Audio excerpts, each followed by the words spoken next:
그래서 우리 좀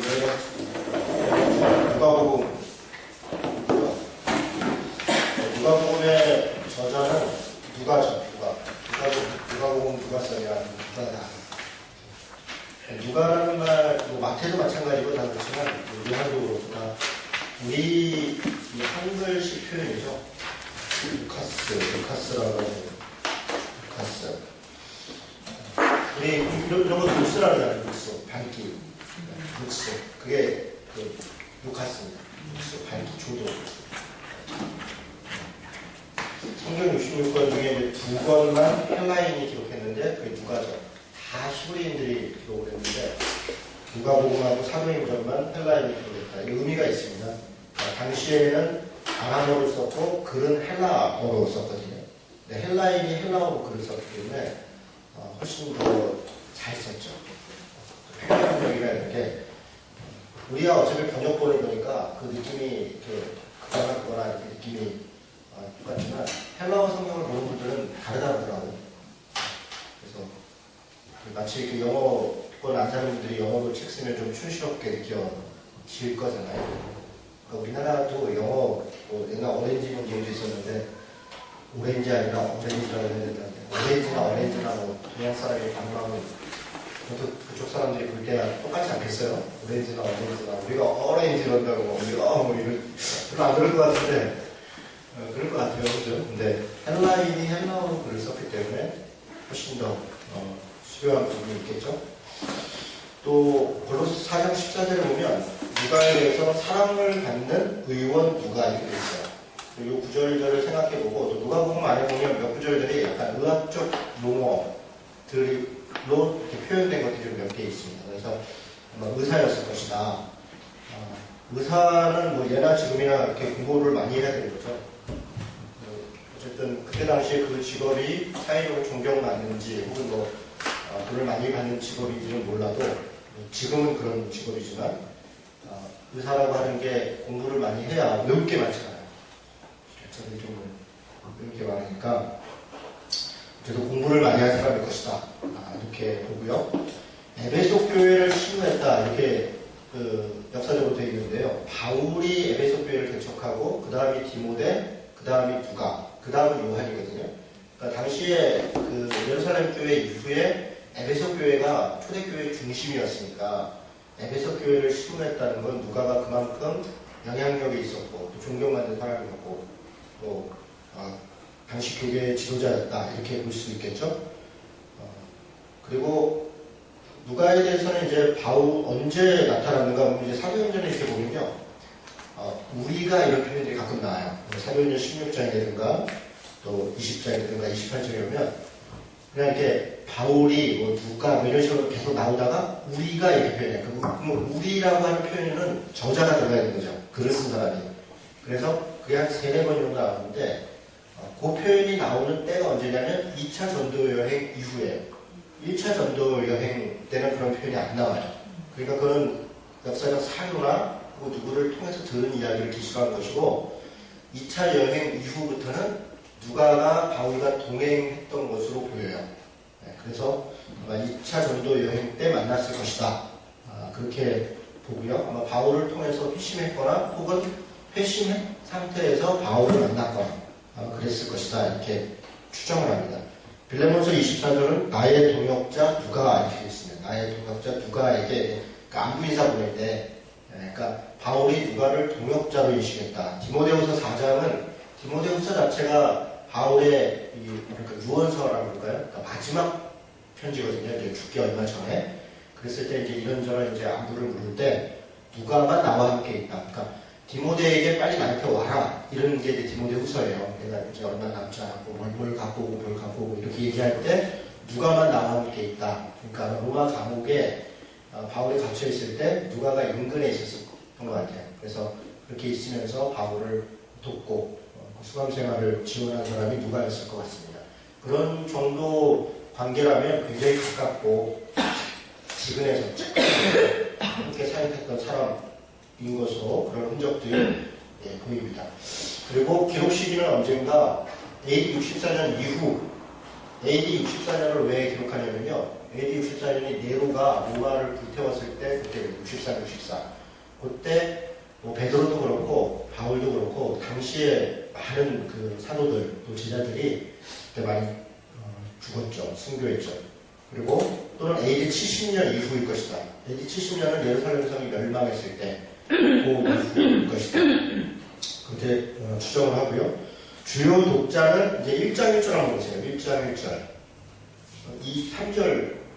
3절에 보니까 그 모든 일을 그로부터 자세히 미루어 살핀 나도 데오빌로 각하에게 했죠.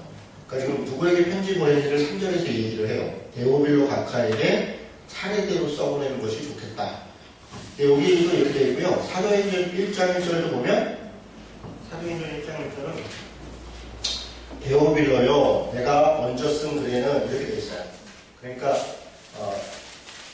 먼저 쓴 건 누가복음이죠. 누가복음을 쓴 이후에 다시 그 데오빌로에게 각하라고 말을 쓴 걸 보면 총독이었을 가능성이 높죠. 그런데 데오빌로라는 말이 우리말로는 데오빌로인데 원래 테오스필로스죠. 테오스는 우리 하나님 표시할 때 이렇게 번데기 표시하잖아요. 번데기. 이게 테오스의 앞자예요. 저쪽으로 이렇게 나가요. 요게 그래서 이걸 하나님이라고 표시합니다. 테오스는 하나님, 필로스는 필레오. 우리 그런 거 하잖아요. 네가 날 사랑하냐 이러고 아가페 있는데 필레오로 다 이런 얘기 하잖아요. 그러니까 사랑이라고 하는 단어죠. 그러니까 하나님을 사랑하는 자 이런 말이에요. 테오스 필로스가. 근데 이게 좀 독특하죠. 이방인인데 총독이고 이방인인데 이름이 테오스 필로스예요. 하나님을 사랑하는 자예요. 그러니까 이게 좀 특이하다. 그러니까 이게 실제 총독이 아니라 가상의 인물이지 않겠느냐. 하나님을 믿는 이렇게 주장하는 분들도 있어요. 모르죠 그거야. 그래서 이런저런 주장이 있는데 어쨌든 이방인을 대상으로 쓴 것으로 보여요. 그리고 각하라고 하는 호칭을 쓴 거 보면 굉장히 정중하게 자세히 썼을 것 같아요. 그래서 실제로 누가복음을 읽어보면요 차례대로 그리고 자세히 또 아주 이방인 설명을 아주 차근차근하게 하고 있어요. 마태복음은 많이 다릅니다. 읽어보면 마태복음은 전제하고 있어요. 이미 알고 있다라고 하는 걸 전제하고 있습니다. 마태복음 자체는 당시의 사람들이 이 지역을 알고 있다는 걸 전제하고 있어요. 그런데 누가복음은 유대인들이 이렇게 말하는 이런 표현들이 많아요. 유대인들은 막 무슨 명절을 유대인의 명절이라 혹은 이 지역은 유대인은 뭐라고 하더라 이런 식으로 표현해요. 그거는 이제 이방인을 대상으로 익숙치 않은 지명이나 혹은 그 관습이나 이런 것들을 설명하는 표현들이죠. 그런 표현들이 있습니다. 주제는 인간으로 오신 예수, 그러니까 사람으로 오신 예수. 인자라는 말이 인자 이게 이제 사람의 아들 물론 이런 말이기도 한데요. 다니엘서 같은 데는 사람의 아들, 예수님이 사람의 아들, 인자로 오실 것이다. 그래서 그런 단어 때문에 우리가 사람의 아들을 굉장히 이렇게 특별한 용어로 생각을 하는데 그냥 사람으로 왔다는 거예요. 사실 사람의 아들이라는 거는 사람이다. 그런 얘기입니다. 이문열 씨의 소설인가요? 사람의 아들이라는 소설 있잖아요. 아하르스 파르치가 이런 생각. 그런 거 이렇게 보면 재밌게 읽었던 것 같은데요. 내용을 생각이 잘 안 나요. 되게 재밌었던 것 같은데 그때 이제 사람의 아들, 그러니까 예수님이 사람의 아들로 왔다는 건데 그런데 누가복음의 내용은 그가 어떤 사람으로 왔다는 거냐면 물론 메시아, 하나님의 아들 이런 부분도 없지는 않은데 대체적으로는 종으로 왔다. 종. 그리고 가난한 사람들의 친구로 왔다. 다시 얘기해서 인간, 그러니까 사람 냄새 나는 사람으로 왔다 이런 얘기예요. 그래서 저는 누가복음에 있는 예수님의 모습이 친근해요. 여러분 이 사람 냄새 나는 거 정말 중요합니다. 그렇게 어느 교회에 우리 가까운 설립 예배를 갔는데요.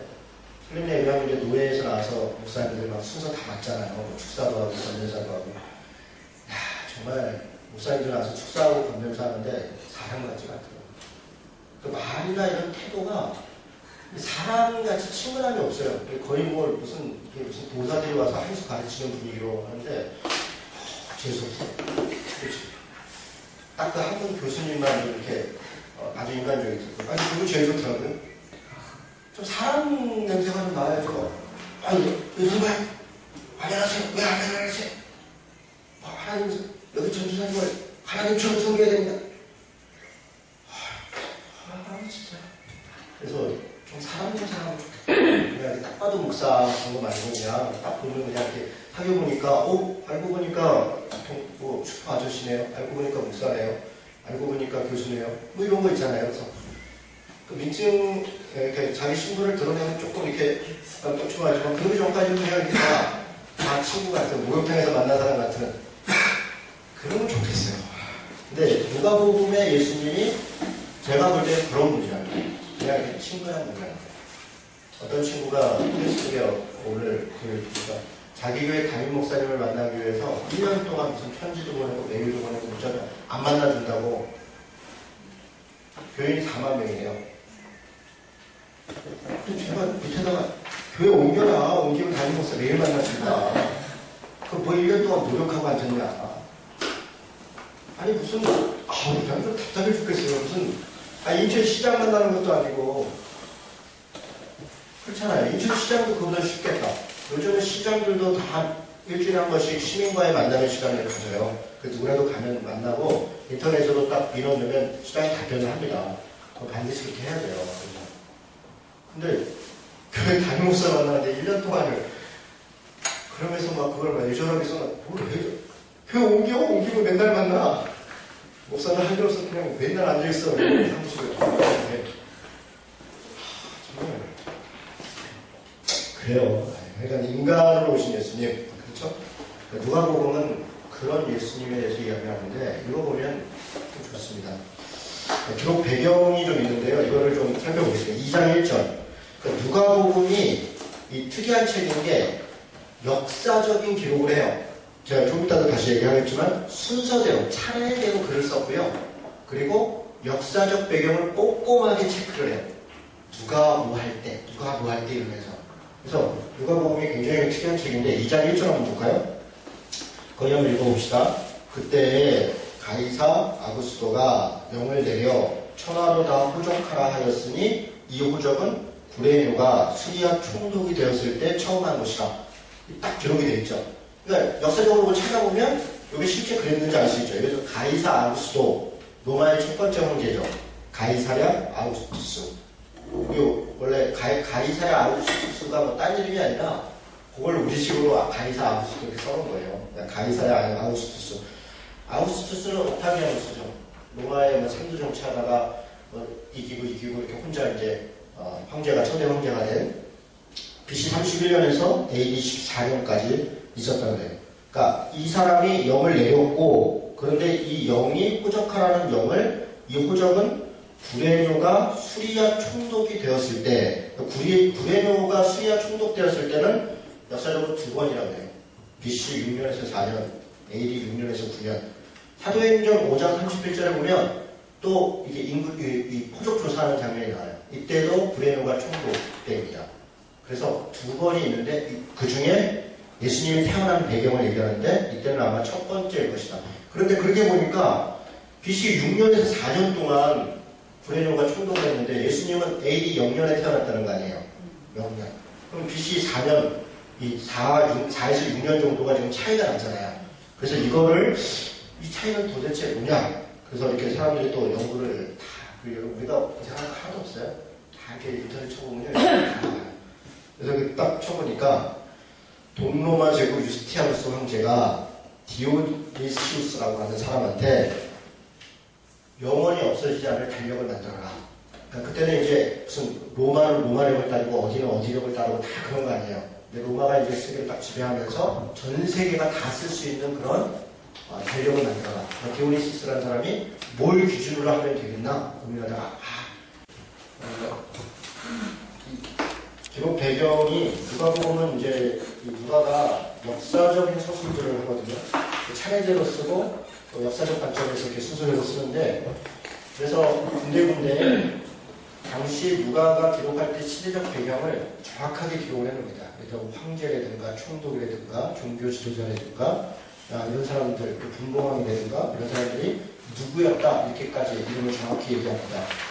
여기 2장 1절에 보면 가이사 아구스도가 영을 내려서 천하에 대해 호적하라 했다. 근데 이 사람이 이제 가이사 아우구스투스 로마의 첫 번째 황제죠. 그때 그 구레뇨가 수리아 총독이 되었을 때 근데 왜 수리아 총독을 얘기하냐면 예수님이 그 살았던 나사렛 지역이 수리아 지역입니다. 수리아. 그러니까 갈릴리 지역이, 우리는 지금 갈릴리 지역이라고 말하지만 그건 히브리인들이 그렇게 이야기하는 거고, 당시 로마에 의해서 주어진 행정구역은 거기가 수리아 지역이에요. 아람 지역이라는 얘기예요. 그래서 구레네 총독이 이제 명령을, 그 아우구스투스의 명을 받아서 명령을 했겠죠. 그래서 수리아에 구레노를 얘기하는 겁니다. 구레노가 수리아 총독이 됐을 때는 두 번이라고 해요. 한 번은 BC 6년에서 4년이고, 한 번은 AD 6년에서 9년. 사도행전 5장 37절에 보면 또 그 호적하러 가는 얘기가 있습니다. 이건 아마 두 번째일 것이고요. 지금 이게 첫 번째이죠. AD 6년에서 4년경에 예수님이 태어났을 것이다. 이렇게 이제 얘기가 되는 겁니다. 지금 2장은 예수님의 탄생 배경이니까. 그런데 그러면 예수님이 AD 0년에 태어났다 이런 얘기는 뭐냐? 아마 동로마 제국 유스티아누스 황제가 디오니시스라고 하는 사람한테 영원히 변하지 않는 달력을 만들어라. 그 지시를 했고, 디오니시우스, 이름도 어렵네요. 그런 사람이 달력을 만들 때 예수님의 탄생일을 기준으로 달력을 만들었는데, 그 날짜를 계산할 때 아마 4에서 6년 정도 오차가 있는 것으로 그렇게 추정합니다. 그리고 그 오차는 태양력과 태음력의 차이일 것이다.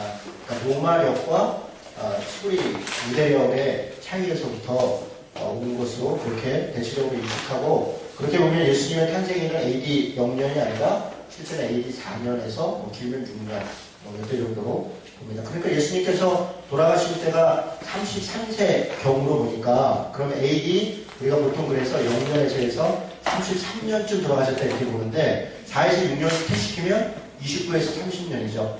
그 어간에 예수님이 아마 돌아가셨을 것이다. 이렇게 대체적으로 생각합니다. 자, 3장 1절 2절에 보면 디베랴 황제가 통치한 지 15해다 이렇게 되어 있습니다.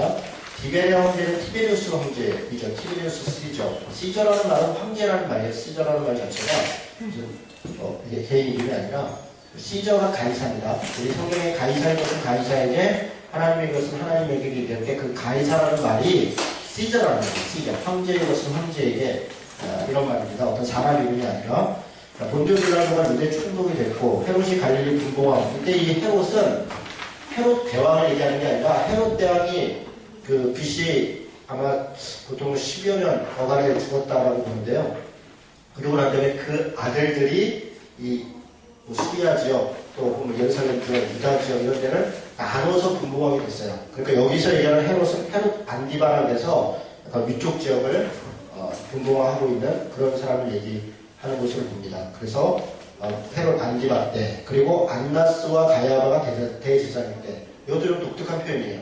대제사장은 한 명이 아니라 두 명을 얘기합니다. 안나스는 AD 6년에서 15년까지 대제사장을 했어요. 예수님이 태어나고 어렸을 때 그때 대제사장이었다는 거죠. 그리고 나서 그의 사위 가야바가 대제사장을 이어받았는데, 아마 공동으로 장인이 살아있으니까, 대제사장 했던 사람이 살아있으니까 그냥 대제사장이 불렀고, 여기도 대제사장 불렀고, 그리고 실권은 실제로 이 가야바가 대제사장을 했지만 실권은 안나스에게 있었어요. 지금에 얘기하면 세습한 교회가 실제 그 세습한 아들이 무슨 힘이 있습니까? 아버지가 그냥 실제로 하고 있는 거죠.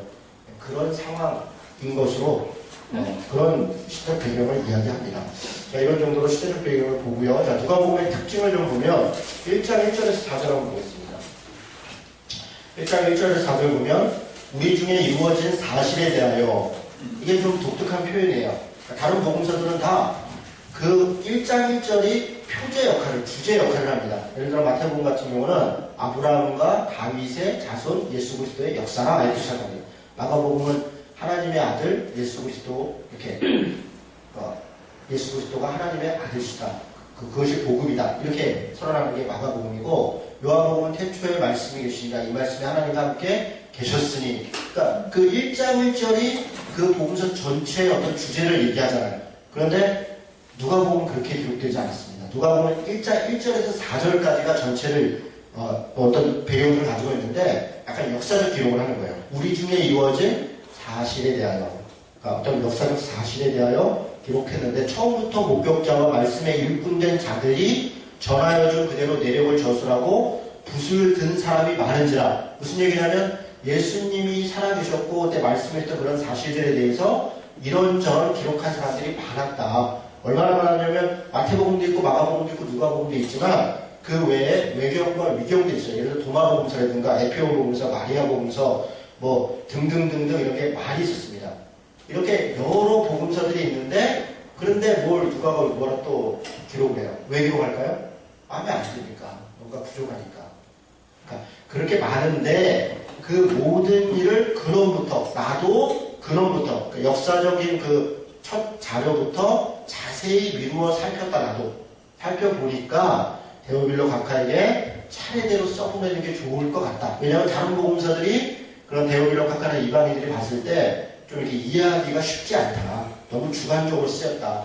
그래서 내가 역사적으로 차근차근하게 한번 써보겠다. 이렇게 지금 자기가 이 글을 쓰는 이유를 설명하는 게 1장 2절에서 4절입니다. 그래서 이는 각하가 알고 있는 바를 더 확실하게 하려 합니다. 이 표현이 독특합니다. 데오빌로 각하가 이미 알고 있다는 거예요. 하나님에 대해서 알고 있고 복음에 대해서 어느 정도 알고 있는데 아마 여기서 알고 있다는 표현은 예수를 안다는 건데 예수님이 있었다는 정도는 알고 하나님을 믿는 사람인 것 같아요. 이름에서도 드러나듯이 테오스 필로스니까 하나님을 사랑하는 자, 하나님에 대해서는 아는데 예수에 대해서는 들었는데 그것이 무엇인지 내가 좀 자세히 설명하겠습니다. 뭐 이런 거죠. 그럼 제가 그 라마나요 성경 묵상표라는 거를 만들었잖아요. 성경 읽기표를 검색해보면요. 한 30가지를 뽑았습니다. 굉장히 많아요. 맥체인서부터 해서 뭐 별별게 다 있습니다. 최근에는 이제 조경호 박사라고 하는 분이 연대기술로 해서 연대기술 성경을 만들고 그 앞뒤로 이렇게 통독표도 다 만들어 놓고요. 그런데 제가 또 만들었죠. 왜 만들었을까요? 마음에 안 듭니다. 마음에 안 듭니다. 왜 마음에 안 듭니까? 몇 가지가 있습니다. 대표적으로 주의를 안 쉰다는 거. 하루도 안 쉬고 있는 거예요. 그래서 너무 힘들어. 하루는 좀 쉬지 않을지.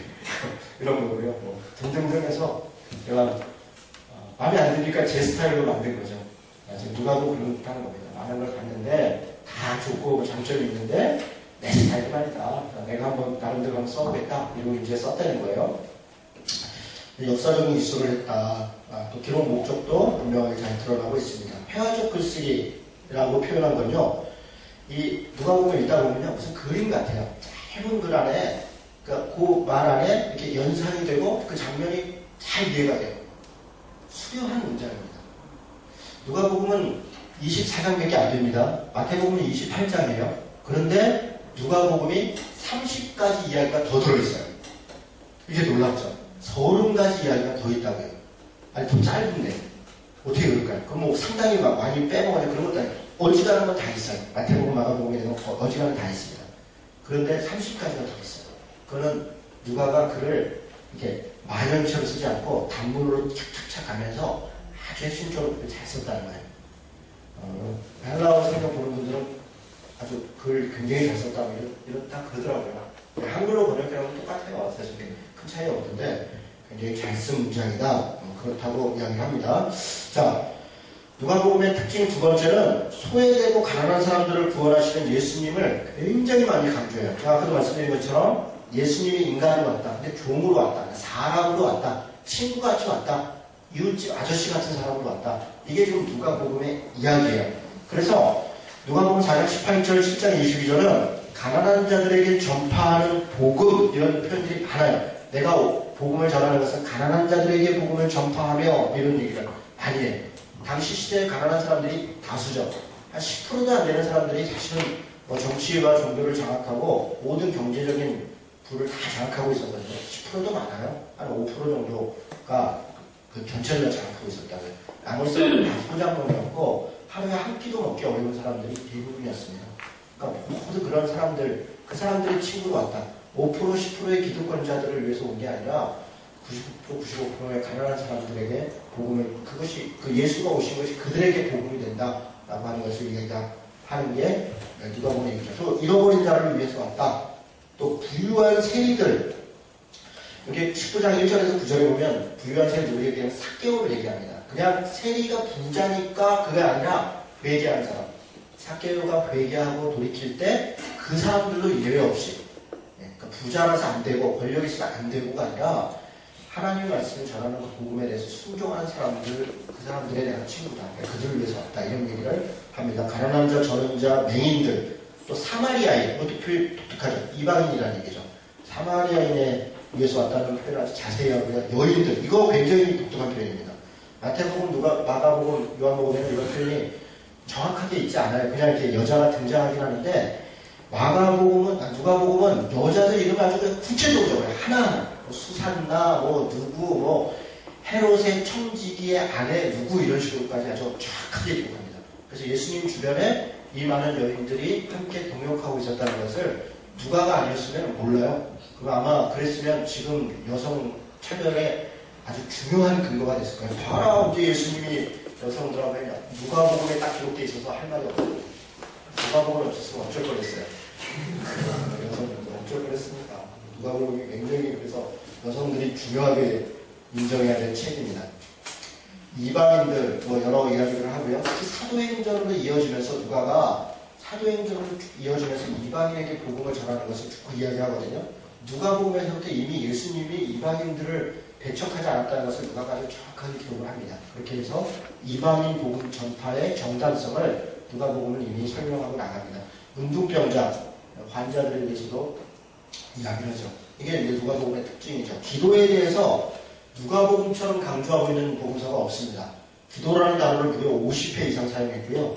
다른 복음서 같은 장면에서 기도를 의도적으로 삽입해요. 이게 무슨 얘기냐면 같은 장면이 다른 데 있는데 기도했더라 이런 말이 없어요. 그런데 누가복음에는 어떤 똑같은 사건을 얘기하면서 예수께서 한적한 곳에 기도했더라. 예수께서 기도하시며 축사하시고 이런 표현들이 일부러 들어갔어요. 마치 일부러. 그래서 기도를 통해서, 그러니까 인간 예수니까 하나님을 의지하고 기도를 통해서 그래서 성령의 능력을 의지한다는 것을 의도적으로 보여주는 겁니다.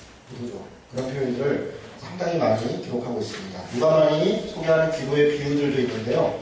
과부와 재판관의 비유, 과부와 재판관의 비유, 바리새인과 세리의 기도, 십자가에서의 치료의 기도, 십자가에서의 치료의 기도 누가복음만 기록되어 있습니다.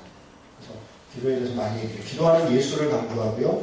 구원사의 중요한 순간마다 기도했다. 그리고 기도함으로 성령이 역사했다. 이런 표현을 자주 얘기합니다. 기도와 성령은 뗄 수가 없는 겁니다. 사실 왜 기도와 성령이 뗄 수 없습니까? 우리가 기도하는 어떤 행위를 통해 성령이 능력한다. 그런 얘기도 있는데요.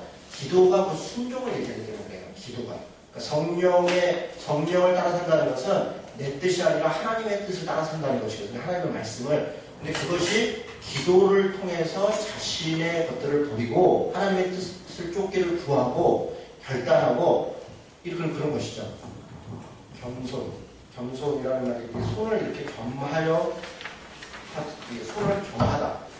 기도할 때 이게 손을 겸하잖아요. 그러니까 기도는 겸손의 행위이다. 누가 이렇게 표현을 했더라고요. 참 좋은 표현이거든요. 기도는 순종과 겸손, 자기를 낮춘 그 안에 성령의 인도함을 따라갈 수 있다. 자, 그래서 누가복음을 기도복음이라고도 하는데 또 다른 별명은 성령복음이에요. 성령복음.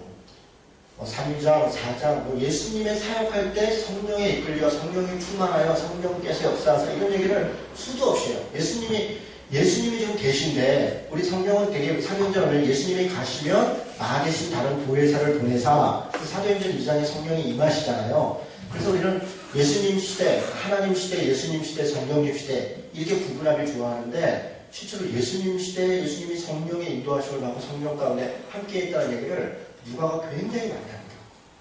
그래서 예수님과 성령이 함께 사역했었고 그리고 예수님께서 올라가신 후에 성령이 우리 가운데 임하시고 이런 얘기를 많이 하죠. 성령으로 성령으로. 물론 뭐 사도행전은 다른 별명이 성령행전이죠. 성령복음, 성령행전. 이게 누가복음의 중요한 특징입니다. 그러니까 누가복음에 추가된 기록 30가지가 있다고 했는데요. 굉장히 많습니다.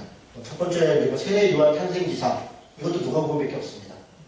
만약에 누가복음이 없었다면 세례 요한이 아버지가 사마리아인지 몰랐을 것이고요. 친인척인지도 몰랐을 것이고 그렇습니다. 뭐 등등 이런저런 얘기들이 있고요.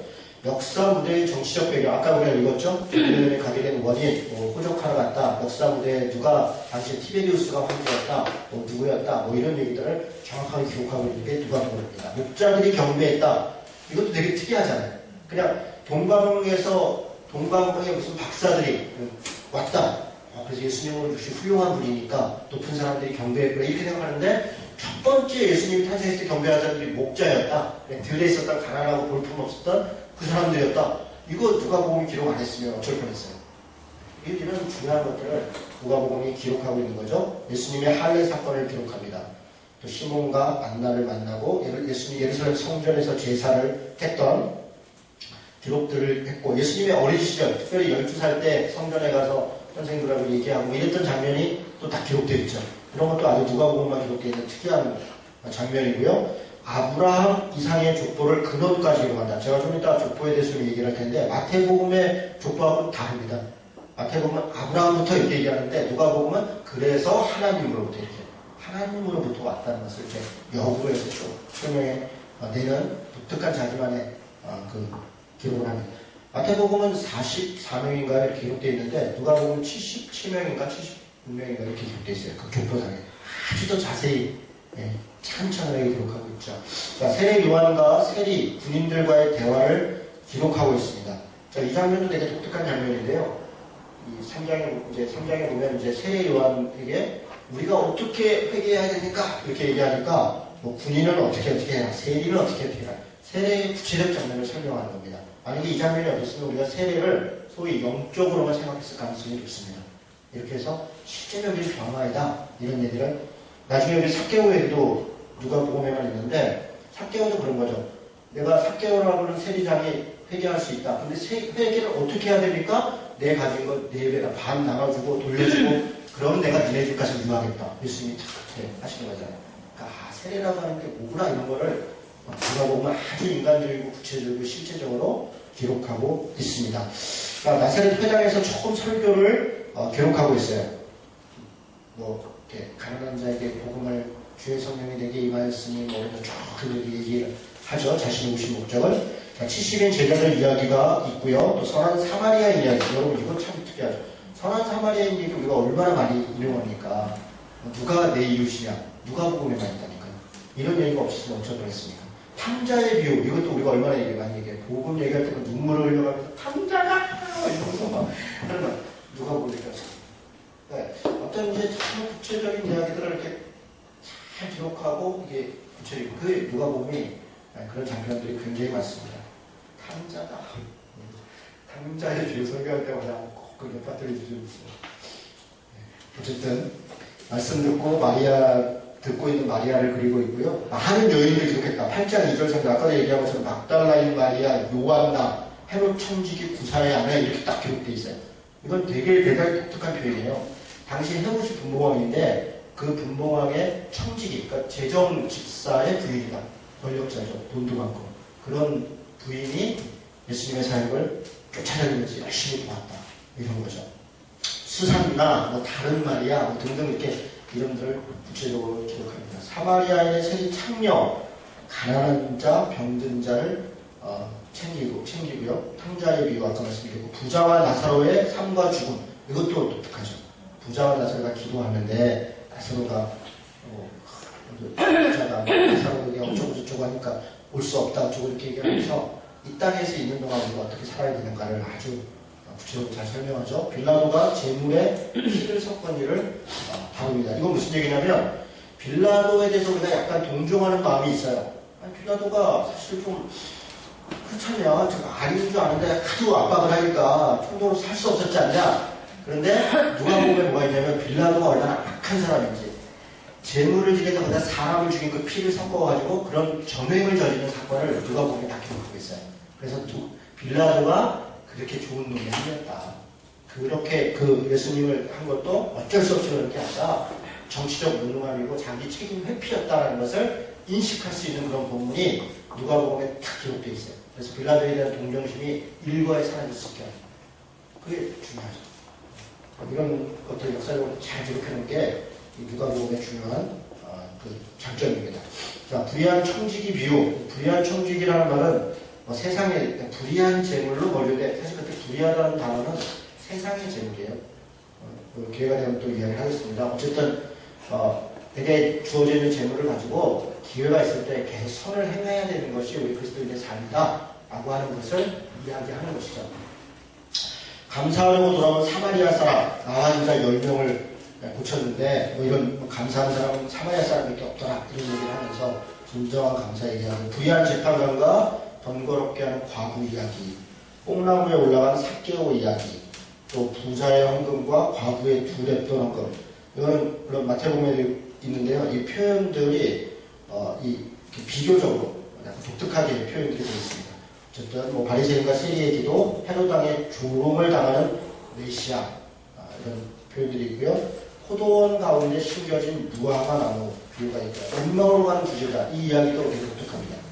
예수님 부활한 이후에 낙심해서 자기 고향으로 가고 있는 두 제자에게 예수님이 나타나서 어떻게 그들에게 힘을 주고 격려하는지 그 말씀을 이렇게 가만히 보면 여러 가지 생각할 점들이 있습니다. 부활하신 주님의 승천기사, 천사 마리아 사가랴 엘리사벳 신을 만나는 찬양, 고창병 환자를 고치신 이야기, 뭐 이런 이야기들이 섞여 있습니다.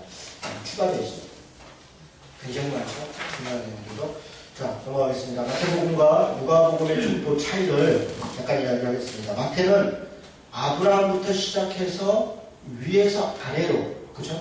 누가는 아래로부터 위로, 거꾸로 쭉 기록하고 있어요. 마태는 41명이네요. 다윗을 2번 거명하죠. 누가는 77명을 거명합니다. 아주 구체적으로 자세히 기록합니다. 다윗까지는 거의 동일한데 다윗 이후부터 차이가 납니다. 마태는 왕이 계신 자들을 중심으로 누구 왕. 왜냐하면 다윗 왕의 후손이다. 예수님이 메시아다. 이걸 강조하려니까 그런 얘기를 하죠. 누가는 혈통을 얘기합니다. 혈통. 근데 어떤 혈통이냐? 마리아의 혈통. 요셉의 혈통이 아니라 마리아의 혈통으로 내려가는 것으로 추정합니다. 이것도 제가 추정이라는 단어를 쓴 거예요. 그러니까 여러 학자들마다 의견이 조금씩 달라요. 그게 요셉의 혈통이다, 마리아의 혈통이다, 뭐 여러 의견들이 있습니다. 네, 아마 대체적으로는 마리아의 혈통 쪽으로 내려가는 것으로 이렇게 인식을 많이 합니다. 마태는 요셉의 계보를 따랐다, 솔로몬 계통을 이어받은 예수의 합법적 아버지를 강조한 반면 누가는 마리아의 계보를 강조한 것으로 보입니다. 뭐 여러 내용들이 있는데요. 야곱은, 마태복음에 이렇게 되어 있죠. 야곱은 마리아의 남편 요셉을 낳았으니 마리아에 의해서 그리스도라 칭하는 예수가 나니라. 그래서 요셉을 딱 강조하죠.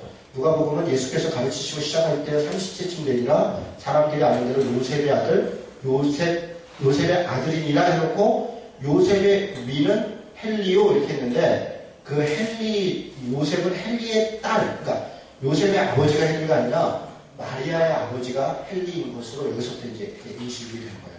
그래서 마리아와 결혼한 것이고 헬리 집에 기업을 물려줄 아들이 없어서 요셉이 가게를 이어 아들이 된 것으로 그렇게 인식을 합니다.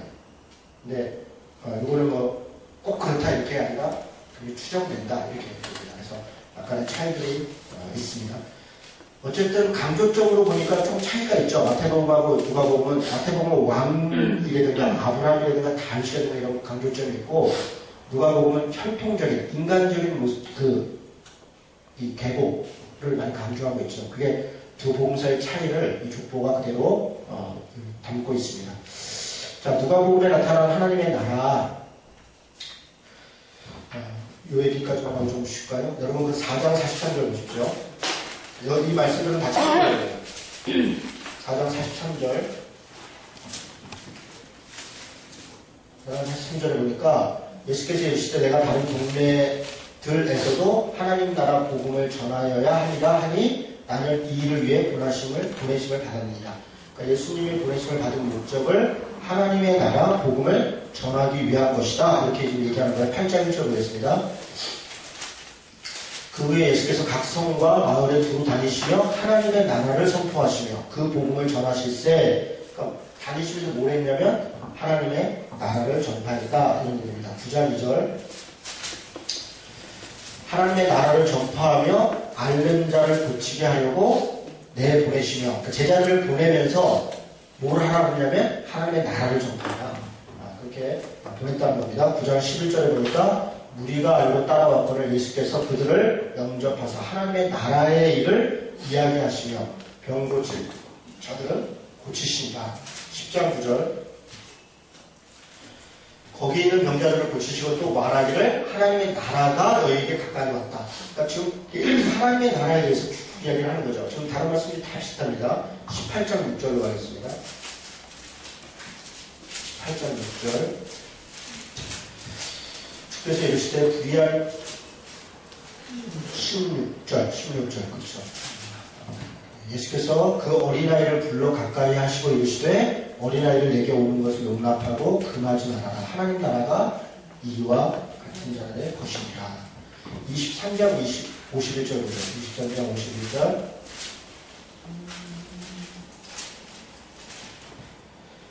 그는 유대인의 동네 아리마대 사람이요 하나님 나라를 기다린 자다. 이건 뭐냐? 아리마대 요셉을 칭찬하면서 그가 하나님 나라를 기다린 자다. 이런 표현을 쓰는 겁니다. 이것도 누가복음에 독특한 표현인데요.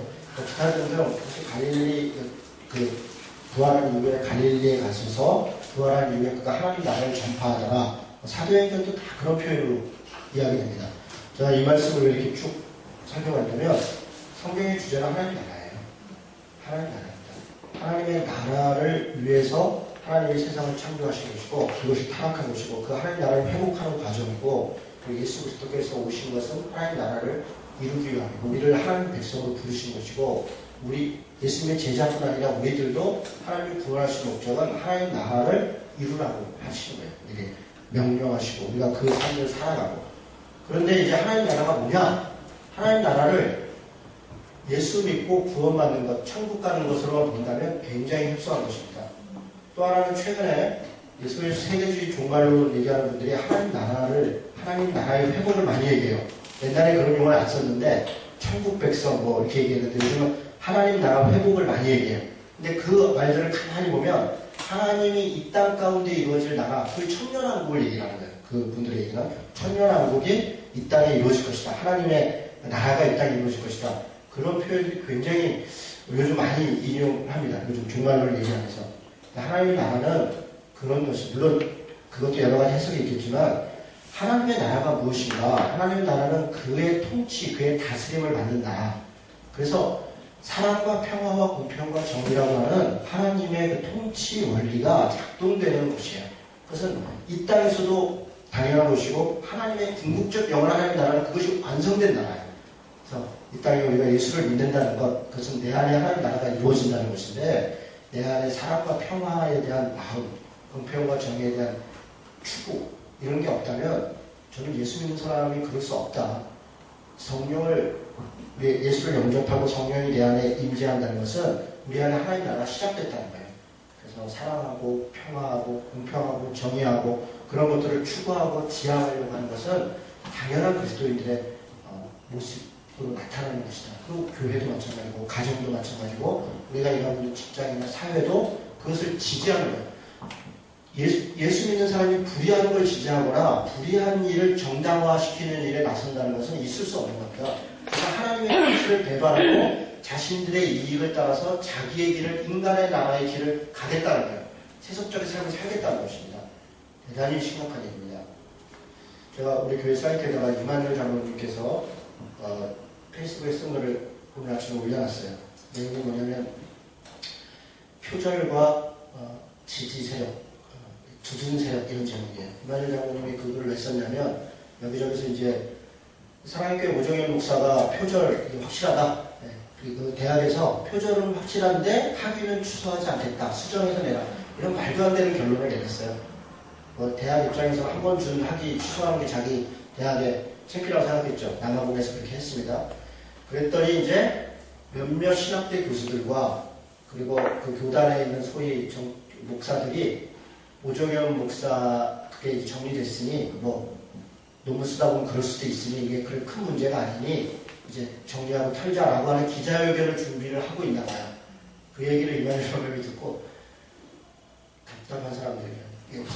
이만열 교수님도 10대에서 명예교수시고 말도 안 되는 이런 과정과 결론을 가지고 소위 목사라고 하는 사람들이 신학대 교수라는 사람들이 그것이 아무 문제가 없고 우리가 이렇게 얘기한다는 것은 기독교 자체를 세속화시키는 것입니다.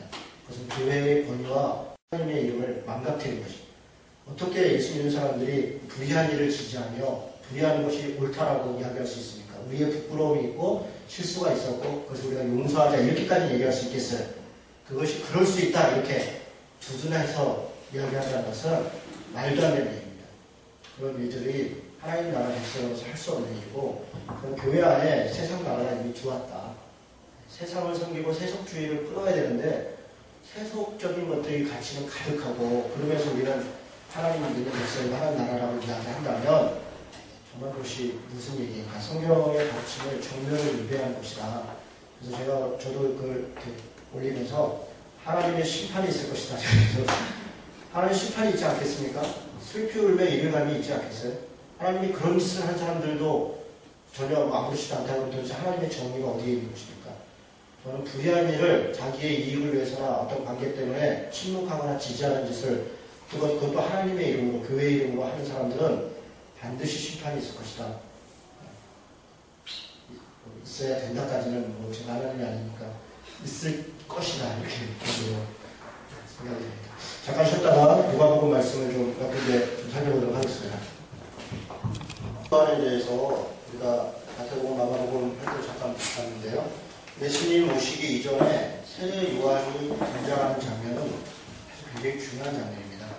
요한복음만 우리가 보면 예수님이 바로 하나님으로 등장해서 그걸 쭉 설명을 하니까 그렇게 우리는 인식할 수 있는데, 세례 요한이 와서 보낸 엘리야로서 아버지의 마음을 돌이키게 하고 또 자녀들의 마음을 아버지께 돌이키게 하는 그 회개의 과정이 있어야 예수님이 오셔서 복음을 전하는 것이 온전한 의미가 있는 겁니다. 그래서 세례 요한은 이야기합니다.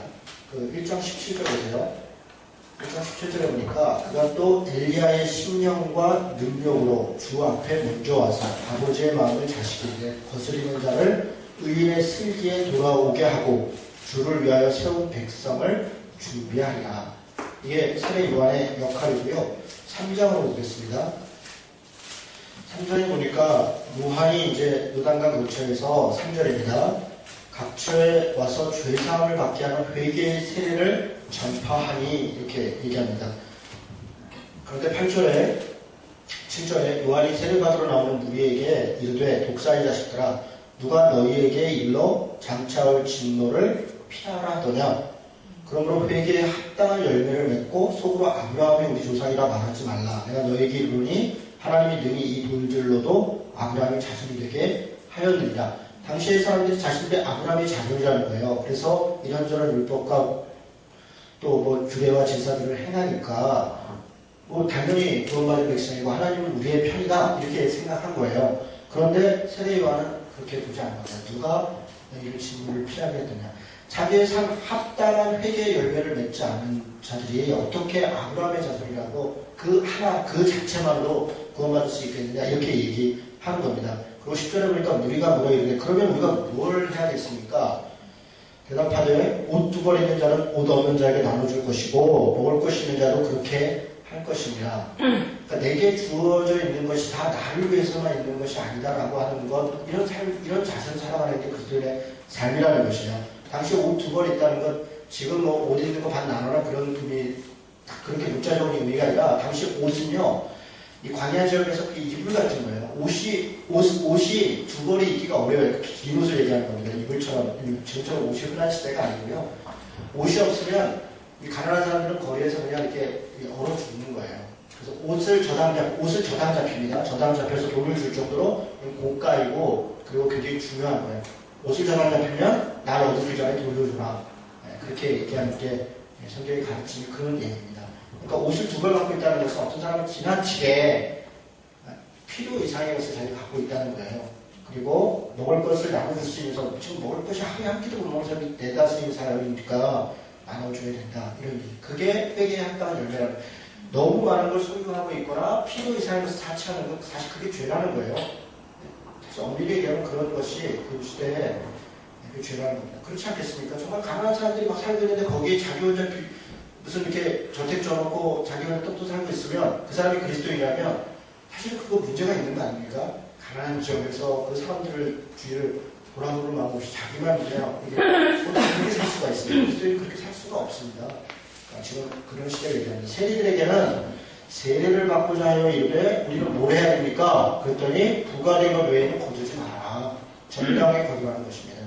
정당하게 일을 해야 될 겁니다. 군인들에게는요, 받은 거 족한 줄 알고 남의 거 뺏지 마라. 세리나 군인은 다 뭐냐면 자기 권력을 이용해서 다른 사람 것을 착취할 수 있는 이익을 얻을 수 있는 위치에 있는 사람들이에요. 그런 사람들에게 자기가 받을 거 받지 말라는 얘기는 아니에요. 급료 받을 거 받아야죠. 세리로서 자기가 해야 될 정당한 걸 받아야 되죠. 그거 받지 말라는 게 아니라 욕심내서 뇌물 받고 또 어떤 갑의 횡포를 행해서 이것저것 빼서 그런 짓 해서는 안 된다는 거예요. 그만 해서는 안 돼요. 그게 세례에 합당한 열매이다. 예수 믿는 거 힘든 거예요, 사실. 이게 보통 이렇게 된 사람이 예수를 영접한다는 거예요. 그리고 예수를 영접하는 사람은 이런 삶으로 바뀌어간다는 거예요. 그런 얘기를 하는 게 복음서의 이야기입니다. 자, 4장을 가겠습니다. 4장에 가면 광야에서 시험 받으시는 예수님이 있습니다. 예수께서 성령의 충만을 입어 광야에 요단강에서 돌아와서 광야에서 40일 동안 성령에 이끌리시어. 여러분 1절이 굉장히 중요한 장면인 게요. 광야에서 시험 받을 때 예수님이 성령 충만하지 않은 게 아니에요. 성령 충만할 때요. 성령 충만한데도 시험이 있어요. 이거를 우리가 이해할 필요가 있어요. 우리도 마찬가지입니다. 시험 당하고 어려운 일이 있을 때 성령 충만하지 않아서가 아니라 성령 충만해도 그럴 수 있다는 거야. 그럴 수 있다. 문제는 그런 일을 닥쳤을 때 우리가 어떤 태도로 그것을 대해야 되는가? 이게 사실 광야 교훈에서 우리에게 주는 교훈인 거예요. 이런 거죠. 마귀가 네가 하나님의 아들이거든. 돌로 떡 만들어라. 떡 만들면 되죠. 아니 그거 왜 못 만듭니까? 만든다고 해서 예수님이 하나님의 아들이 아닌 게 아니잖아요. 증명해 보내는데 아니 증명하면 되는 거 아니에요? 안 합니다. 뛰어내려라. 뛰어내리면 경배한다. 안 합니다. 천하만국 전화 한 번만 해라. 내가 너가 주겠다. 안 합니다. 안 하는 게 하나님의 아들이라는 거예요. 돈을 위해서, 권력을 위해서, 경제를 위해서 뭔가를 이렇게 주고 그걸 하는 게 하나님의 아들인 게 아니라 안 하고 뭐 광야에서 배고픈 거 그대로 그냥 감당하고 딱 있는 거 그게 하나님의 아들. 그게 기적이죠. 하는 게 쉽죠. 뛰어내리는 게 쉽죠. 그게 쉬운 것이죠. 그런데 안 하는 것 고난과 시험이 있을 때 그렇게 감당하는 거 있잖아요. 그게 하나님의 아들됨의 증명이라는 것입니다. 지금 사실 광야 시험은 그런 얘기를 하는 거예요. 우리에게 닥치는 경제적이고 권력적이고 명예적인 이런 유혹이 우리에게 끊임없이 있지요. 사탄은 우리에게 그것이 하나님의 복이다. 하나님이 너를 사랑하는 증명은 그거다. 이렇게 우리에게 계속 유혹한다는 거예요. 너가 그걸 추구하지 않고 내게 이걸 축하한 줄 알고 광야 생활을 스스로 걸어갔을 아는 것. 그렇게 사는 것. 그게 그리스도의 삶이라는 것입니다. 14절에 보니까 예수께서 성령의 능력으로 갈릴리에 돌아가시니 이렇게 했는데 그가 성령이 여전히 충만하더라 이거예요. 그렇죠? 성령 충만함은 겉으로 드러나는 부함과 뭐 잘됨과 뭔가 대단한 기적이 나타남에 꼭 성령 충만함이 있는 것이 아닙니다. 7장으로 가겠습니다. 제가 이렇게 누가복음의 독특한 그 생각들이 있는 장면들 몇 장면들을 이렇게 말씀을 살펴볼 겁니다. 7장에는 어떤 말씀이 있냐면요. 가버나움에 갔습니다. 이전에 보니까 어떤 백부장의 사랑하는 종이 병들어 죽게 되었어요. 그랬더니 예수님의 소문을 듣고 와서 백부장이 뭐라고 얘기했냐면 우리 종을 좀 살려주세요. 이 종이 아마 그냥 하인일 수도 있고 아들같이 여기는 양자라고 주장하는 분도 있고 아니 굉장히 귀한 종인 것 같아요. 그냥 여러 종 중에 하나가 아니라 상당히 귀한 종. 백부장이 굉장히 적극적으로 얘기를 하죠. 그런데 예수님이 그럼 가보자. 아유 어디 가십니까? 그냥 말씀만 하십시오. 나도 백부장은 100명의 군인의 장입니다. 지금의 이름 중대장 보도 돼요. 우리 한국 대로는. 이런 사람이니까 내가 지시하면 그 사람 딱딱 듣더라. 그러니까 예수님 말씀만 하시면 알 겁니다. 이렇게 얘기합니다. 그랬더니 9절에 예수께서 들으시고 그를 놀랍게 여겨 도리지사 따르는 무리에게 이르시되 내가 너희에게 이르노니 이스라엘 중에도 이만한 믿음을 만나보지 못하였노라. 처음으로 예수님이 믿음이 있다라고 칭찬하는 사람이 누구냐면 이방인 백부장입니다. 이방인 백부장. 그러니까 이게 독특합니다. 예수님의 제자들도 따라다니고 병난 사람도 있고 이런저런 기적이 있는 사람들이 있는데 그들이 다 자기의 유익과 이익과 자기 이해관계 때문에 예수를 따르고 있어요. 그런데 백부장이 믿음으로 자기 이해관계가 아니라 자기 종의 그래서 이것이 정말 귀한 믿음이다. 그래서 믿음이 어떠해야 되는가를 이야기하는 중요한 장면입니다. 9장에 가겠습니다. 9장 18절부터 보니까 9장 9장 18절부터 예수께서 따로 기도하실 때 제자들이 주와 함께 있더니 물어 이르시되 우리가 나를 누구라 하느냐 대답하되 세례 요한이라 하고 또는 엘리야라고 하고 예수 선지자 중에 한 사람이 살아났다 합니다. 베드로가 대답하여 이르되 하나님의 그리스도시니이다 하니, 그러니까 마태복음은 더 분명하고 여기는 좀 생략되어 있죠. 하나님의 아들이고 그분이시다 이런 얘기를 하는 거죠. 경고하사 이 말을 아무에게도 이르지 마라. 이르시되 인자가 많은 고난을 받고 장로들과 대제사장들과 서기관들에게 버림받아 되어 죽임을 당하고 제3일에 살아나야 하리라. 이게 이제 예수님께서 십자가의 죽으심을 누가복음에서 처음 이제 언급하신 거예요. 그러면서 23절에 또 무리에게 이르시되 아무든지 나를 따라오려거든 자기를 부인하고 날마다 제 십자가를 지고 나를 따를 것이니라. 내가 십자가를 지고 죽을 것이다. 그러니 나를 따라오는 지금 제자들이 뭐라고 고백했냐면 주는 그리스도시고 살아계신 하나님의 아들입니다. 이렇게 고백했단 말이에요. 잘했다. 거기에 내가 교회를 세울 것이고 내가 너희를 하나님의 백성으로 삼을 것이다. 그렇게 할 것이다. 그리고 바로 지금 뭐라고 하냐면 누가 보면 나를 따르는 그런 제자의 삶이라는 것은 나를 따라오려거든 내 십자가를 지고 따라오는 거야. 내가 십자가에 못 박혔으니까 내가 죽음으로 네가 나음을 얻고 내가 죽었으니까 너는 영광을 얻고 내가 죽었으니까 너는 구원을 얻고 그런 땡이 아니라 제자로 예수님 부름받은 사람은 십자가의 삶을 너도 살아야 된다는 거예요. 그게 누가복음을 얘기하는 겁니다. 사실 우리는 예수님이 십자가에 못 박은 것으로 내가 구원받았다 그러고 그냥 땡 바로 영광으로 넘어가는데 사실 예수님이 십자가에 못 박았으면 내가 십자가에 못 박혔다는 거예요. 내 정과 욕심은.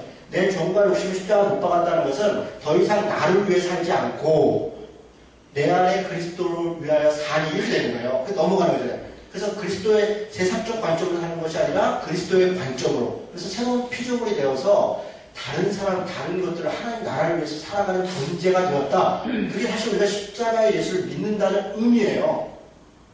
그것은 자기 십자가를 지고 살아가는 삶이고요. 근데 우리가 그것을 그렇게 생각하지 않고 그냥 십자가를 죽으셨다. 나는 구원받았네. 할렐루야. 이거 내가 죽었다는 거예요. 정과 욕심이 십자가에 못 박아 죽었다는 것이죠. 정과 욕심이 십자가에 못 박았다. 그래서 얘기합니다. 내 십자가를 지고 따라올 거다. 누군지 제 목숨을 구원하고자 하면 잃을 것이고 누군지 나를 위하여 제 목숨을 잃으면 구원하리라. 사람이 만약 온천을 얻고도 자기를 잃든지 빼앗기든지 하면 무엇이 유익할 것이냐. 누구든지 나와 내 말을 부끄러워하면 인자도 자기와 아버지의 거룩한 천사들의 영광으로 올 때 그 사람을 부끄러워할 것이다. 내가 참으로 너희에게 이르노니 여기 서 있는 사람 중에 죽기 전에 하나님 나라를 볼 자도 있을 것이다. 십자가에 대해서 쭉 이야기를 하고요. 그래서 이렇게 9장에서 쭉 진행이 되다가 57절을 보십시오. 57절 보니까 길 가실 때 어떤 사람이 여짜오되 어디로 가시는지 나는 따르리이다. 예수께서 이르시되 여우도 굴이 있고 공중의 새도 집이 있으되 인자는 머리둘 곳이 없다. 또 다른 사람에게 나를 따르라 하시니 그가 이르되 나로 먼저 가서 내 아버지를 장사하게 허락하옵소서. 이르시되 죽은 자들로 자기의 죽은 자들을 장사하게 하고 너는 가서 하나님 나라를 전파하라. 또 다른 사람이 이르되 주여 내가 주를 따르겠나이다. 나는 나로 먼저 내 가족을 작별하게 허락하소서. 예수께서 이르시되 손에 쟁기를 잡고 뒤를 돌아보는 자는 하나님 나라에 합당하지 아니합니다. 제자의 삶의 어려움에 대해서 이런저런 이야기를 하시는 거죠. 자, 그 다음에 10장 25절부터 보겠습니다. 어떤 율법교사가 일어나, 율법교사, 랍비죠, 랍비. 율법교사 그러면 구약성경을 거의 뭐 외다시피 하는 사람들이에요. 가르치는 사람들이고요. 예수를 시험하여 이르되 선생님 내가 무엇을 하여야 영생을 얻으리까? 예수께서 이르시되 율법에 뭐라 기록되어 있느냐? 대답하되 내 마음을 다하며 목숨을 다하며 힘을 다하여 뜻을 다하여 주 너희 하나님을 사랑하고 또한 내 이웃을 내 자신같이 사랑하라 하였나이다. 그리고 나서 그러면 예수께서 이르시되 내 자들이 옳도다 이를 행하라 그러면 살 것이다. 자 여기 보세요. 영생 어떻게 얻습니까?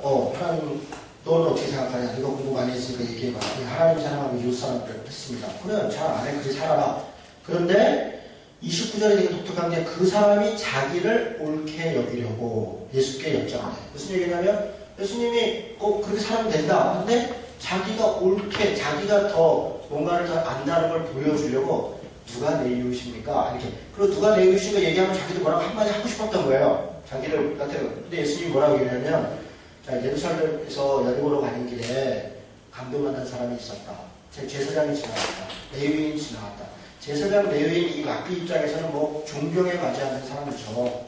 제사장 레위인을 굉장히 여기 예수님의 확실함이 있어요. 레토릭이 있습니다. 일부러 제사장 레위인을 그냥 어떤 사람이 지나갔다 그 사람이 그냥 지나갔다 또 유대인이 지나갔다 그는 보았다 너는 이렇게 사람 이 정도로 얘기해도 되잖아요. 그렇게 얘기하지 않고 확실하게 얘기하는 거예요. 지금으로 얘기하면 꼭 목사 들먹인 거죠. 괜히 굳이 왜 목사를 들먹이냐 왜 굳이 교회를 들먹이냐 그냥 일반적으로 얘기해도 되는 거 아니냐 그렇게 얘기하는데 왜냐하면 책임이 있고 분명한 사람들을 정확하게 지적하십니다. 예수님이 굉장히 그걸 같이 하세요. 책임이 있고 권한 있는 사람들에 대해서는 말을 거의 뭐 굉장히 강하게 하십니다. 책임이 없고 가난하고 소외되고 힘없고 죄를 똑같이 졌어도 그 사람들에 대해서 한없이 반대하십니다.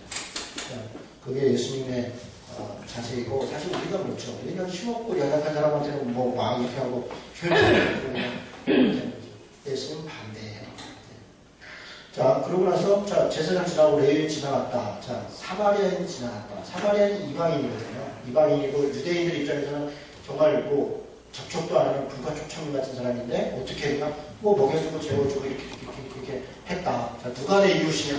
근데 거기에 대해서 36절입니다. 내 생각에 이 세 사람 중에 누가 강도 만난 사람 이웃이 되겠느냐? 37절 이르되 자비를 베푼 자이다. 사마리아인이라는 이름을 아예 언급을 안 합니다. 자비를 베푼 자니라 너도 이와 같이 하라. 그런데 또 다른 말씀에 보면 그가 예수를 죽일 자를 찾더라 이렇게 되어 있습니다. 방송처럼 여기 구하고 말고 그게 이제 랍비는 그 말을 듣고 자기가 깨달은 게 아니라 자기가 모욕을 당했다 이렇게 되는 거예요. 모욕을 당했다. 어떻게 감히 목사를 가르쳐 이렇게 되는 거죠. 신학 교수를 가르쳐 이렇게 되는 거죠. 저거 내가 한번 손 놔줘 이렇게 되는 거죠. 그 다음 주는 바로 표적 설교죠. 권세 있는 자에게 이른다 이거 알고 죠.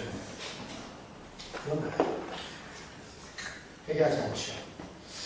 자, 그런 정도 이야기하고요. 11장 주기도문을 가르치는 장면이 있는데요. 예수께서 한 곳에서 기도하시고 마치심에 제자 중 하나가 여짜오되 주여 요한이 자기 제자들과 기도를 가르친 것 같이 우리에게도 기도를 가르쳐 주옵소서. 이게 주기도문의 배경을 얘기합니다. 마태복음 산상수훈 중에 기도를 외식하지 말라고 하는 중에 주기도문이 들어있어요. 그런데 누가복음은 주기도문을 왜 가르쳤는지 설명하는데 요한이 자기 제자들에게 세례 요한을 얘기합니다.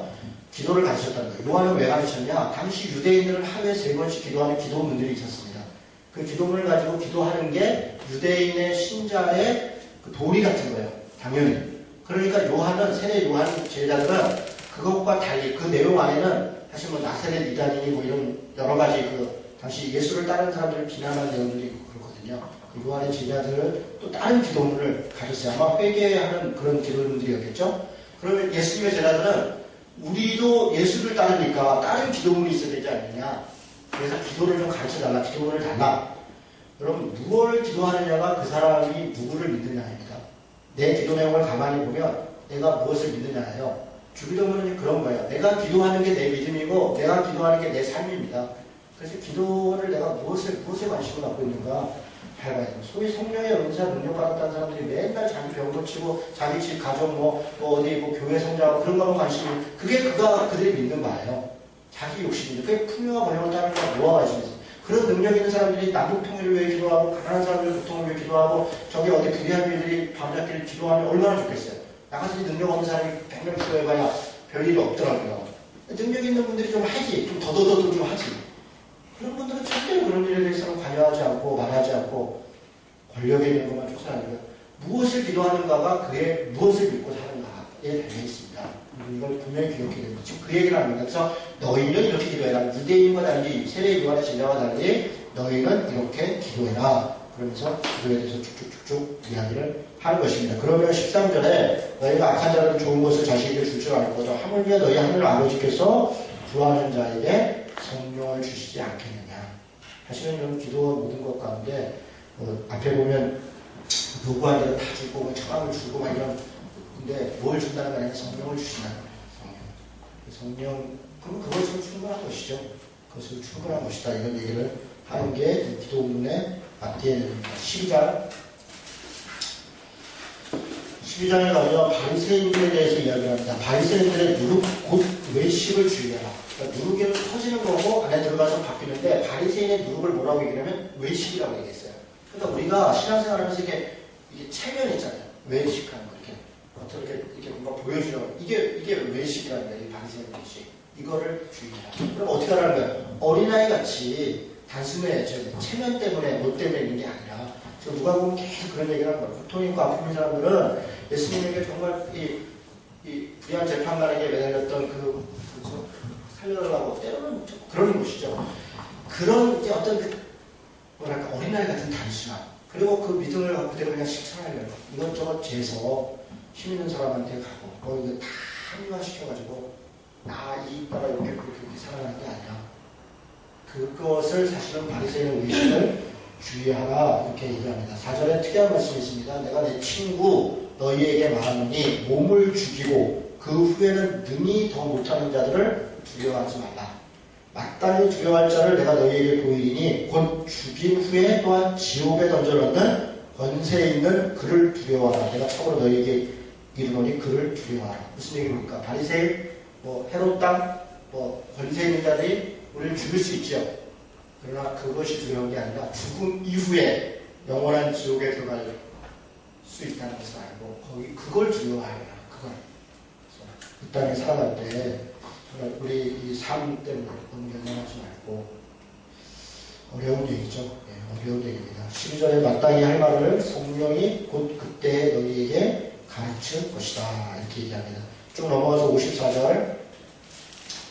54절에 보니까 또 우리에게 이르시되 너희가 구름이 서쪽에서 이른 것을 보면 곧 말하기를 소나기가 오리라 하나니 과연 그러하고 남풍이 부는 것을 보면 말하기를 심히 더우리라 하나니 과연 그러하니라. 외식하는 자여 너희가 천지의 기상은 분간할 줄 알면서 그쵸? 다 분간할 줄 알면서 어찌 이 시대는 분간하지 못하느냐 또 어찌하여 옳은 것을 스스로 판단하지 않느냐. 여러분 이건 특별한 사람에게 얘기하는 게 아니라 예수 믿는 모든 사람들에게 얘기하는 겁니다. 시대를 분별하고 무엇이 옳고 그른가를 스스로 판단할 수 있다는 것입니다. 제가 사랑의 교회 건축을 비판하는 글을 페이스북에 어제 올렸더니 한 자매가 목사님으로서 이런 글을 쓰는 게 옳습니까? 이러면서 막 시간에 막 글을 쭉 써놨어요. 이게 막 덕이 되네 안 되네 안 믿는 사람이 보기 전에 그냥 또 이렇게 밑에다가 또 댓글을 달았어요. 그때 나중에 자기가 사랑의 교회 교인인데 수만 명의 사람들이 눈물을 흘려 괴로워하고 있고 그것이 있는데 이런저런 얘기 있습니다. 게다가 사랑의 교회 교인이면 창피한 줄을 알고 부끄러운 줄을 알고 지금 내가 당신들을 창피하게 한 게 아니라 자기들이 나한테 모욕을 당했다 이거예요. 그래서 내가 당신한테 모욕을 줬다느냐 당신들이 지금 한국교회와 하나님을 얼마나 모욕하고 있는지를 생각해보라고. 당신 스스로 자기는 그걸 판단하지 않겠대. 자기는 교인으로서 그걸 판단하지 않으면 어떻게 하자는 거예요. 도대체 어떻게 하자는 거예요. 우리 새 성전이 어쩌고 해서 아직도 성전이냐고 그리고 목사는 제사장이라고 했더니 하나님이 세우신 오정현 목사가 어쩌고 이렇게 정말 꼴값을 떨고 있는데 그 양반이 하나님 세웠으면 나도 지금 목사인데 지금 당신이 나한테 지금 나를 정죄하는 건 옳으냐. 정신들을 못 차리는 거예요. 정신들을. 뭐가 창피한지를 모르고 뭘 판단해야 되는지 이 시대에 도대체 불의한 것이 무엇인지에 대해서 모르고 그것에 대해서는 입 밖에 낼 줄도 모르면서 도대체 무엇을 창피한 줄을 알고 저는 그 거리에 정말 그 바벨탑 같은 게 서는 게 부끄럽죠. 이 땅에 무슨 이슬람 성경이 들어오는 게 하나도 안 부끄러워요. 그게 무슨 문제가 있습니까? 도대체가 정신들이 어디다가 힘을 써야 되는지를 이것도 얘기하죠.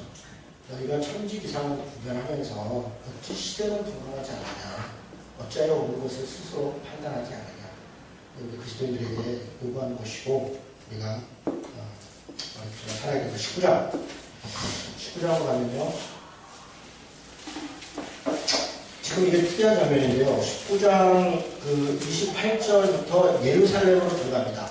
그러면서 어떤 장면이 시작되냐면 이제 한 주간의 고난과 바리새인들과 논쟁과 재판과 이런 일이 쭉 시작이 돼요. 근데 그 바로 들어가기 전에 어떤 사건으로 출발을 하냐면 삭개오 얘기로 출발합니다. 삭개오. 예수께서 여리고로 지나가시더라. 삭개오가 이름하는 자가 있으니 세리장이고 또한 부자라.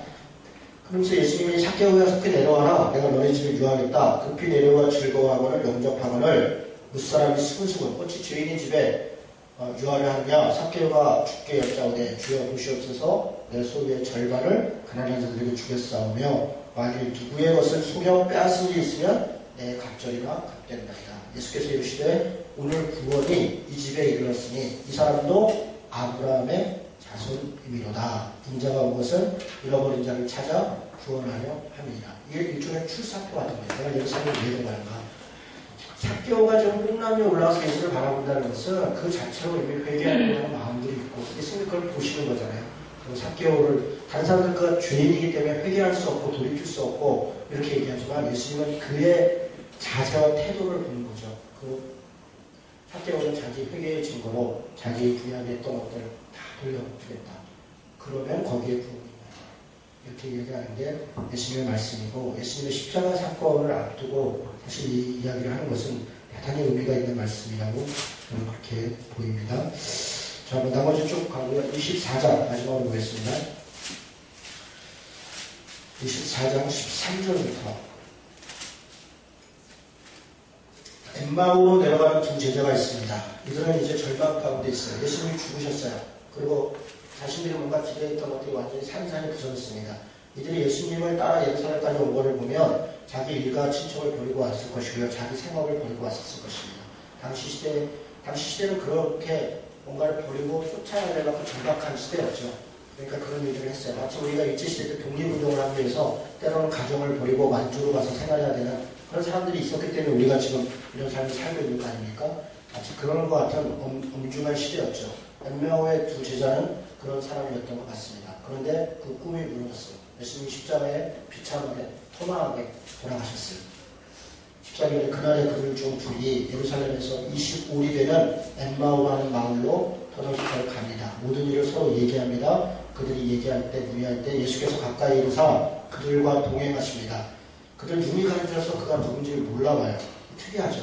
예수님이 마리아도 알아보고 제자들을 다 알아봤는데 엠마오 제자 두 사람 못 알아봐요. 그만큼 절망이 깊었다. 아마 그렇게 보일 수 있을 거고 그런 사실 자체를 아주 믿지 않았다.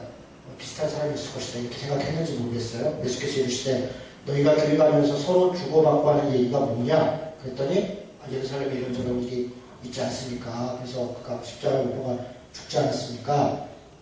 21절에 보니까 우리는 이 사람이 이스라엘을 속량할 자라고 바라노라. 이뿐 아니라 이 일이 일어난 지가 사흘째요. 또한 우리 중에 어떤 여자들이 우리로 놀라게 하였으니 이는 그들이 새벽에 무덤에 갔다가 그의 시체는 보지 못하고 그가 살아셨다 천사들과 나타났다 이렇게 얘기합니다. 또 우리와 함께 한 자 중에 두어 사람도 그렇게 예수는 부활했다 뭐 이런 얘기를 합니다. 근데 여전히 이런 얘기를 들었음에도 믿지 않았다는 거죠.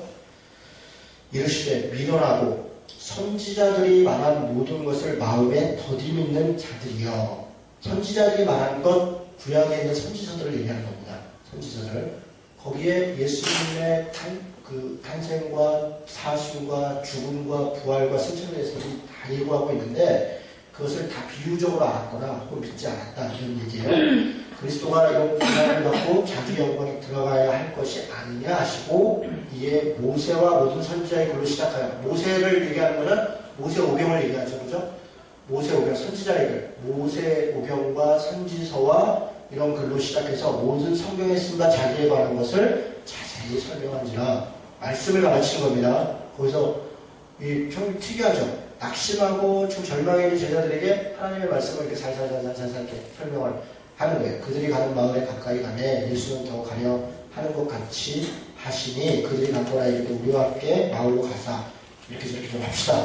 그들과 함께 30절에 음식 잡수실 때 떡을 가지사 축사하시고 그들에게 주시니 그들의 눈이 밝아져 그인 줄 알아보더니 예수는 그들에게 보이지 아니하시더라. 그들이 서로 말하되 길에서 우리에게 말씀하시고 우리에게 성경을 풀어주실 때 우리 속의 마음이 뜨겁지 아니하느냐. 저는 이 표현을 되게 좋아합니다. 여러분 기도할 때 성령의 충만함이 있고 우리 안에 뜨거움이 있죠. 그리고 말씀을 들을 때 보면 정말 내 마음에 부딪힐 때 감성이 움직이고 감정이 움직이죠. 그럼 그게 오래 안 간다는 거예요. 제가 경험상 볼 때 그게 오래 안 갑니다. 주일 설교는요 이틀 가면 많이 가는 겁니다. 약간이. 기도원에 가면 일주일 가면 많이 가는 겁니다. 기적과 이사를 보면요 그 다음 기적 이사 보기 전에는 그거 며칠 안 갑니다 사실. 그런데 말씀을 풀어 주실 때 우리 마음이 뜨겁지 않아요. 말씀을 읽을 때마다 마음이 뜨거워요. 새로운 깨달음이 있어요. 무엇을 택할 것인가? 저는 물론 그 모든 것이 다 필요한 부분이 있어요. 그러나 스스로 말씀을 읽는 것은 정말 중요한데 그러면 마음이 뜨겁고 눈이 열리고 그러지 않겠나. 예수님이 그렇게 한 거죠. 36절에 보니까 이 말씀하실 때 예수께서 친히 그들 가운데 서서 이르시되 너희에게 평강이 있을지어다. 샬롬 이렇게 인사했다는 거죠. 너희가 어찌 두려워하냐? 나를 좀 만져봐라. 뭐 이런저런 얘기하다가 44절에 또 이르시되 내가 너희와 함께 있을 때 너희에게 말한다. 곧 모세와 율법과 선지서의 글과 시편 구약 다자게 율법서 그리고 선지서 그리고 시편 시가서 이런 말씀에 나를 가르쳐 기록된 모든 것이 이루어져야 하리라 한 말이 이것이라 하시고 이에 그들의 마음을 열어 성경을 깨닫게 하시고 또 이르시되 이같이 그리스도가 고난을 받고 3일에 죽은 자 가운데서 살아날 것과 어떻게 하나님의 말씀을 들을 때 하나님이 우리의 마음의 눈을 열어주시고 우리가 그 말씀을 깨닫고 그리고 그렇게 살아가고 저는 이게 좋은 것 같아요. 이게 인간적인 예수가 우리에게 하시는 말씀이잖아요. 요한복음에는 이렇게 구름 타고 막 이렇게 뭐 바람 불고 하는 막 무슨 도사 예수님 같은 모습이 많아요. 요한복음에는. 그런 예수님이 우리에게 초월적 능력으로 우리를 지키시고 인도하시는 것도 사실이죠. 그러나 누가복음에서 정말 인간적인 모습으로 가난한 사람과 이방인과 여자들과 같이 얘기하고 듣고 또 불의하고 권력 있는 사람들에게 저항하고 그것을 비판하고 비난하고 그러면서 자신에게 닥쳐온 고난을 또 당하고 또 십자가를 지고 이런 예수가 우리에게 이야기하는 것은 하나님의 말씀을 이렇게 가르치고 그 말씀을 통해서 깨닫게 하고 감동있게 하고 저는 그래서 누가복음을 제가 좀 좋아하는 것 같아요. 이런 말씀이 좋고 다시 보자. 볼지어다 내가 내 아버지께서 약속하신 것을 너희에게 보내니 너희는 위로부터 능력으로 입혀질 때까지 이 성에 머물러 하시고 그러면서 이제 사도행전으로 쭉 넘어가죠. 오늘 누가복음 여기까지 하고요. 다음 주에 요한복음도 재밌습니다. 요한복음 좀 보고 그 다음부터 사도행전으로 가겠습니다. 자, 마쳤습니다. 수고하셨습니다.